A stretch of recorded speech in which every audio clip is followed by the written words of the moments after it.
नमस्कार, श्री स्वामी समर्थ. तर चौथा आणि शेवटचा मार्गशीर्षचा गुरुवार म्हणून आज लवकरच निघाले. घरी आल्या आल्या देवीचं इतकं सुंदर रूप बघून मन एकदम प्रसन्न झालं. त्यानंतर मग अंघोळ वगैरे केली, फ्रेश झाले आणि मग पोथी वाचून घेतली, कारण संध्याकाळी येणार होत्या कन्या. आणि इतक्या क्यूट क्यूट आणि गोड कन्या आल्या होत्या ना, म्हणजे काही काहींचे तर मला व्हिडिओजच शूट करता नाही आले. बट खरंच खूप मस्त वाटतं जेव्हा अशा छोट्या छोट्या मुली घरी येतात. म्हणजे तुम्ही नेहमी गार्गीला बघत असाल, पण मला लहान मुलं खूप आवडतात. त्यामुळे जेव्हा ही छोटी छोटी मुलं घरी येतात ना, आणि मेन नवरात्रीतून आणि मार्गशीर्षच्या शेवटच्या गुरुवारीच अशा छोट्या छोट्या मुली घरी येतात, त्यामुळे मला खरंच खूप मस्त वाटतं. जेव्हा मी गावी होते ना, तेव्हा पण अशाच छोट्या छोट्या मुली अगदी स्कूलमधून घरी यायच्या आणि मग त्यांच्यासोबत असं थोडंसं टाईम स्पेंड करायचा, पूजन वगैरे करून घ्यायचं. त्यानंतर मग देवीसाठी जी ओटी काढली होती, म्हणजेच ओटी भरायची होती, तेव्हा मग मम्मीने प्रतिभा वहिनीला बोलवलं.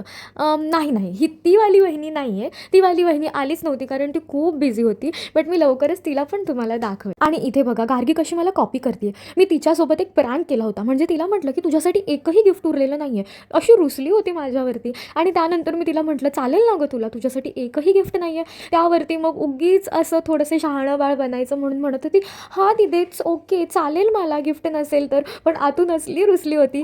मग तिलाही मी गिफ्ट दिलं.